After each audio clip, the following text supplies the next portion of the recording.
Hi, and thanks for joining us. I'm Brad Bergman, and this is Gordon Brandt, and we're from CCA Technologies. We're here to talk about the installation of the Tattle. So Gordon's going to go through the demonstration here and see if we can't learn something. All right, pretty simple application. At this point, I have the relief valve on a three-way valve. I've got it tied into a manifold that's 3/4 inch coming out of the relief valves. And at this point, for my pressure drop, I want to upsize. So I've selected the 1¼ inch Tattle to upsize at this point. So I'm going to add a bushing and start the installation. Now I've got a question. Now what if I have applications that are over 250 psi? Do you have a product for that? Over 250 psi, we recommend using the Tattle HP. It's been beefed up. We re-engineered the paddle to be able to handle the added pressure with the velocity of the gas going through. So what kind of pressures are we looking at we can handle? CO2 system pressures? Yeah, up to 600 pounds is what we've tested it up to. And so feel confident that it'll handle your system just fine. I'm going to snug this up a little bit. I noticed you're using a toothless pipe wrench. Is there a reason for that? Yeah, we recommend toothless pipe wrenches, either this style here or monkey wrench like this. Yeah, monkey wrench, how appropriate. Yeah.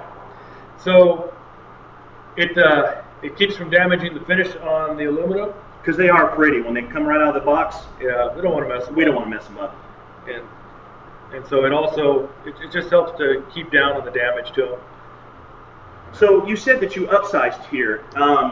Why is this a good point to upsize right after the relief valve? Well, for pressure drops, now that they're monitoring that much closer, they want to make sure that you don't restrict the flow of the relief valve. Mm-hmm. They want you to get your pressure drop as minimal as possible as you're going out the vent piping. So by upsizing, you reduce that pressure drop. With the Tattle, you've got a built-in place where you can upsize, and then from this point on, go with the size of pipe that you've chosen. So you could really go up to 1.5 inches depending on your pipe length or the pressure drop you want to get. Correct, or even 2 inch if you feel that you need to get the pressure drop down that quickly. Gotcha. No, that's a great safety feature just in itself. All right, so snug this up. And remember, this is on vent piping. It's not under full pressure, so you don't have to go crazy on them. So you want to make it snug. Yeah, you want to make it snug, but you don't want to deform the housing. And we want to have proper product placement. That's right. Want to make sure that this edge is up. The panels will work in this direction, so you want to make sure that they're clear. Also, you want to make sure while you're installing that you don't break these off. These flags are very difficult to get out. We have them Loctite in there to keep them from coming out under vibration. So you don't want to break them off. Now I notice you have an indicator here, so they do go one direction, right? Yes, they are only one direction. There's an arrow on here. It tells you which way to go. Can you mount these vertically also? Vertically up. You cannot mount them vertically down. If you go down, gravity can pull this down over time. Gravity. So such a pain. So you want to make sure to avoid that. All right. Well, that looks easy enough. And at this point, you can put your outlet piping on. So you're going to do this installation probably when you're going to change out your relief valve. So you're going to have all this apart anyways. It'd be a nice time to cut this, put the reducer on it, and then just carry on from there, right? And if your pressure drops are fine, and you're just going to add it in, to add them in is really easy. You just have to thread your outlet pipe, shorten the distance. I want to say it. You want to make a cut, thread both sides, and install your Tattle. It's a good time when you are changing out your relief valves to do that. That can be simply done. Usually takes about a half an hour to add the Tattle at that time. All right. Well, I know on here I read somewhere that it says do not paint.